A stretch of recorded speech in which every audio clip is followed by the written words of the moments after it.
ሰላም ጤና ይስጥልን። የሰዓቱን መረጃዎች ይዘን ቀርበናል። በቅድሚያም ዋና ዋናዎቹን እናስቀድም። የኮንዶሚኒየም ቆጣቢዎችን ጨምሮ በ83,000 ብር ቅድመ ክፍያ የቤት ባለቤት ያደርጋል የተባለ ፕሮጀክት በይፋ ተጀመረ። በአዲስ አበባ ዩኒቨርሲቲ በተገነባ ሶፍትዌር አማካኝነት እጣው ፍትሃዊ በሆነ መልኩ ይወጣል የተባለ ሲሆን የፊታችን የካቲት 28 ቀን እጣው እንደሚወጣ ተረጋግጧል። እየጨመረ የመጣውን የቤት ፍላጎትና አቅርቦት ለማጣጣም በተከናወኑ የተቀናጁ ጥረቶች ባለፉት 6 ወራት ብቻ 116429 ቤቶች ተገንብተው መጠናቀቃቸውን የቤቶች ቢሮ አስታውቋል። የኮንዶሚኒየም ቤት እጣ ሊወጣ ነው መባሉን ተከትሎ የ2005 20/80 እና 40/60 የኮንዶሚኒየም ተመዝጋቢዎች ለመንግስት በግልጽ ጥያቄ አቀረቡ። በህጋዊ መንገድ ኮንዶሚኒየም ተመዝግበው እየቆጠቡ የሚገኙ ተመዝጋቢዎች በቅድሚያ መታየት አለባቸው ብለዋል። መሰል ሌሎች ጥያቄዎችንም በይፋ ለመንግስት አቅርበዋል። በአዲስ አበባ ሰው ያልገባባቸው ተዘግተው የሚገኙ ኮንዶሚኒየም ቤቶችን በተመለከተ የአዲስ አበባ ቤቶች ኮርፖሬሽን ግልጽ መረጃ ሰጥቷል። ኮርፖሬሽኑ ይህን ያለው የጋራ መኖሪያ ቤት እጣ ወጥቶላቸው ክፍት የሆኑ ቤቶች አሁንም ለነዋሪዎች ስጋት መሆናቸውን መጠቆሙን ተከትሎ ነው። የ2005 የኮንዶሚኒየም ተመዝጋቢዎች በቀጣይ መንግስት እጣ ሲያወጣ ተዘግተው የሚገኙ ቤቶችን አብሮ እጣ እንዲያወጣ ጠይቀዋል። በዝርዝር እንመለከታለን። እንደነዚህ አይነት መረጃዎች በፍጥነት ለማግኘት ቻናሉን ሰብስክራይብ ማድረግ አይርሱ። እስከ መጨረሻው አብራችሁን ቆዩ። በቅድሚያ የ2005 20/80 እና 40/60 የኮንዶሚኒየም ተመዝጋቢዎች ለመንግስት ጥያቄ አቀረቡ። የአዲስ አበባ ከተማ አስተዳደርና የቤቶች ልማት ኮርፖሬሽን በ2005 ዓመተ ምህረት ለተመዘገበን የ20/80 እና የ40/60 ተመዝጋቢዎች እያሳየ ያሉት አዲስ ትኩረትና መሻሻል የሚበረታታ ነው ብለዋል።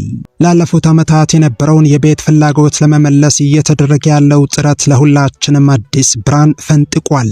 በተለይም በአሁኑ ወቅት የህንፃዎቹን የግንባታ ሂደትና ወቅታዊ ሁኔታ በየቀኑ በግልጽ ለህዝብ ይፋ ማድረጋችሁ ትልቅ መተማመን የፈጠረና የአሰራር ግልጸኝነትን ያሳየ እርምጃ በመሆኑ እናመሰግናለን ብለዋል። ይህ ተስፋችን ይበልጥ እንዲያብብና በዜጎችና በመንግስት መካከል ያለው መተማመን እንዲጸና ቀደም ባሉት ጊዜያት ያጋጠሙ የአሰራር ክፍተቶች እንዳይደገሙ ትልቅ ጥንቃቄ ሊደረግ ይገባል። በተለይም በመጨረሻው ሰዓት ላልተመዘገቡ ወገኖች ቅድሚያ ከመስጠት ጋር ተያይዞ የሚነሱ ስጋቶች ተወግደው በህጋዊ መንገድ ሲቆጥቡ የቆዩ ተመዝጋቢዎች በቅድሚያ ሊያገኙ ይገባል። የከተማችን አስተዳደር አሁን የጀመረውን የግልጸኝነትና የተጠያቂነት አሰራር አጠናክሮ በመቀጠል የብዙዎችን የቤት ባለቤትነት ህልም እውን እንደሚያደርገው እንጠብቃለን። እኛም ተመዝጋቢዎች ከአስተዳደሩ ጎን በመሆን ለሂደቱ መሳካት የበኩላችንን ገንቢ ሚና ለመጫወት ዝግጁ ነን ብለዋል ተመዝጋቢዎች። በጋራ በመስራት የታለመውን ውጤት እንደምናሳካ እንጠራጠርም። ከዚህ ጋር ተያይዞ በሳይቶቹና በእያንዳንዱ ብሎኮች ውስጥ ሳይታደሉ ወይም ሰው ያልገባባቸው ክፍት ቤቶች መኖራቸው ይታወቃል። እነዚህ ቤቶች በጥብቅ ኦዲት ተደርገው ለተመዝጋቢዎች የሚከፋፈሉበት ዝርዝር ውስጥ ቢካተቱ የቤት ተጠቃሚዎችን ቁጥር በከፍተኛ ደረጃ እንደሚጨምረው እናምናለን። በመሆኑም አስተዳደሩ እነዚህን ነባር ክፍት ቤቶች ለይቶ በማውጣት ለፍትሃዊ ተጠቃሚነት እንዲያመቻች በአክብሮት እንጠይቃለን ብለዋል የኮንዶሚኒየም ተመዝጋቢዎች። ይህ በእንዲህ እንዳለ የአዲስ አበባ ቤቶች ኮርፖሬሽን በበኩሉ በጋራ መኖሪያ ሳይቶች ላይ ሰው ያልገባባቸው ቤቶች ለልማት ተነሺ አርሶ አደሮች እንዲሰጡ ተለይተው የተቀመጡ ናቸው ብለዋል። በተለያዩ አካባቢዎች ላይ በሚገኙ የጋራ መኖሪያ ሳይቶች ሰው ያልገባባቸው ቤቶች ለልማት ተነሺ አርሶ አደሮች እንዲሰጡ ተለይተው የተቀመጡ መሆናቸውን የአዲስ አበባ ቤቶች ኮርፖሬሽን በይፋ አስታውቋል። ኮርፖሬሽኑ ይህን ያለው የጋራ መኖሪያ ቤት እጣ ወጥቶላቸው ክፍት የሆኑ ቤቶች አሁንም ለነዋሪዎች ስጋት መሆናቸውን ተከትሎ ነው። በ2017 በጀት ዓመት ለጋራ መኖሪያ ቤት እጣ የደረሳቸው ሁሉም ባለዕድለኞች ወደ መኖሪያቸው እንዲገቡ ትዕዛዝ ተሰጥተው የነበረ ቢሆንም አሁንም ድረስ ክፍት የሆኑ ቤቶች በመኖራቸው ለደህንነታቸው ስጋት ላይ መሆናቸውን ነዋሪዎች ገልጸዋል። ቅሬታውን ተከትሎ ምላሽ የሰጡት የአዲስ አበባ ቤቶች ኮርፖሬሽን የቤት ማስተላለፍ ዳይሬክተር አቶ ይድነቃቸው ስዩም በጋራ መኖሪያ ሳይቶች ላይ ሰው ያልገባባቸው ቤቶች አንደኛው ምክንያት ለልማት ተነሺ አርሶ አደሮች እንዲሰጡ ተለይተው የተቀመጡ በመሆናቸው ነው ሲሉ ተናግረዋል። ከዚህ በተጨማሪም ዕጣ የደረሳቸው የቤት ባለቤቶች በተለያዩ ምክንያቶች እስካሁን ባለመግባታቸው ቤቶቹ ክፍት ሊሆኑ መቻላቸውን ዳይሬክተሩ ገልጸዋል። የቤት ባለቤት ሆነው ያልገቡ ባለዕድለኞች ግን ቤቶቹን አድሰው ያልገቡ ከወራት በፊት ተላልፎ ስለነበረው አስገዳጅ መመሪያ የተጠየቁት ዳይሬክተሩ መመሪያው በአብዛኛው ተግባራዊ ቢሆንም አሁንም ድረስ የአሰራር ክፍተቶች እንዳሉ መናገራቸውን መናሪያ ሬዲዮ ዘግበዋል። ከዚህ በፊት የነበረውን የቤቶች የመረጃ አያያዝ ችግር የሚቀርፍ አዲስ ስርዓት ወይም ሲስተም እየተዘጋጀ መሆኑን የጠቀሱት አቶ ይድነቃቸው ይህ ስርዓት ስራ ሲጀምር እስካሁን ምን ያህል ቤቶች እንደተገነቡና ምን ያህሉ ለነዋሪዎች እንደተላለፉ እንዲሁም ምን ያህሉ ክፍት እንደሆኑ በዝርዝር ማወቅ ይቻላል ብለዋል። በዚህም ይህ አዲስ የመረጃ አያያዝ ስርዓት በሚቀጥሉት 2 ወራት ውስጥ ወደ ስራ ይገባል ተብሎ እንደሚጠበቅም ተናግረዋል።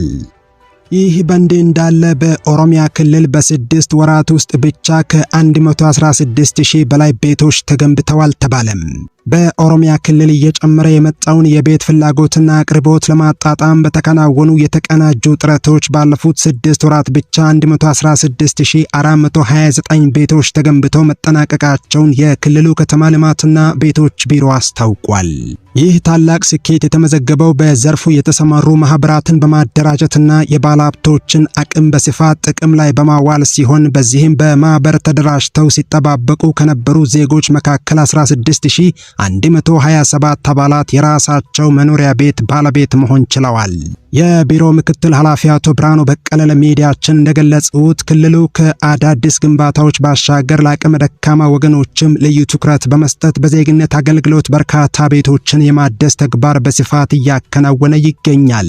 በተጨማሪም የአከራይ ተከራይ አዋጅን ውጤታማ በሆነ መንገድ ተግባራዊ በማድረግ በተከራዮች ላይ ይደርስ የነበረውን ኢኮኖሚያዊ ጫና በከፍተኛ ሁኔታ መቀነስ መቻሉን የዘርፉ ሌላኛው ስኬት ሆኖ ተመዝግቧል ብለዋል። ቢሮው ከተሞችን ለነዋሪዎች ምቹና ዘመናዊ ለማድረግ በሚያደርገው ጉዞ ህገወጥ የቤት ግንባታንና አያያዝን ለመከላከል ጥብቅ ቁጥጥር እያደረገ ሲሆን በቀጣይም የከተማ ነዋሪዎችን ተጠቃሚነት የሚያረጋግጡ የልማትና የአገልግሎት ማዘመን ስራዎች ይበልጥ ተጠናክረው እንደሚቀጥሉ አረጋግጠዋል። ይህ በእንዲህ እንዳለ የቤት ፈላጊዎች በ83,000 ብር ቅድመ ክፍያ ብቻ የቤት ባለቤት የሚያደርገው ፕሮጀክት ተጀመረ። በርካታ ቤቶችን በ18 ወራት የሚገነባው የኪ መንደር ፕሮጀክት በይፋ ተጀምሯል። ኪ ሃውሲንግ ፋይናንስ ሶሉሽን ዝቅተኛና መካከለኛ ገቢ ላላቸው የህብረተሰብ ክፍሎች የቤት ባለቤት የመሆን እድል የሚያመቻቸውን የኪ መንደር ግንባታ የመሰረት ድንጋይ የማስቀመጥ ስነ ስርዓት ጥር 23 ቀን 2018 ዓመተ ምህረት በንፋስ ስልክ ላፍቶ ክፍለ ከተማ በታላቅ ድምቀት አካሂዷል። ተቋሙ በክፍለ ከተማው በገዛቸው 4 መሬቶች ላይ 700 ቤቶችን በ18 ወራት ውስጥ አጠናቆ ለማስረከብ አቅዶ ወደ ስራ የገባ ሲሆን ግንባታውም ደህንነቱ የተጠበቀና የልጆች መጫወቻን ጨምሮ ሙሉ መሰረተ ልማት የተሟላላቸው ዘመናዊ መንደር እንደሚሆን ተገልጿል። ይህ ፕሮጀክት በዝቅተኛ ቅድመ ክፍያና ከ2,000 ብር ጀምሮ በሚቆጠብ ወራዊ ክፍያ የቤት ባለቤትነትን የሚያረጋግጥ ሲሆን በ83,000 ብር ቅድመ ክፍያ ብቻ ወደ ዕጣ ስርዓት መግባት እንደሚቻል ተመላክቷል። የግንባታው መጀመር ለቤት ፈላጊዎች አጭር ጊዜ የሚፈጅ አማራጭ ይዞ መምጣቱን የገለጹት ኢንጂነር ቸርነት ተቋሙ ከዚህ ቀደም በአዲስ አበባና በባህር ዳር ከተሞች ካገኘው ተሞክሮ በመነሳት አዲሱን ምዕራፍ መጀመሩን አስረድተዋል። የግንባታ ስፍራዎችንም በሚቀጥሉት 3 ዓመታት ውስጥ ወደ 40 ለማድረስ ግብ ተቀምጧል ብለዋል።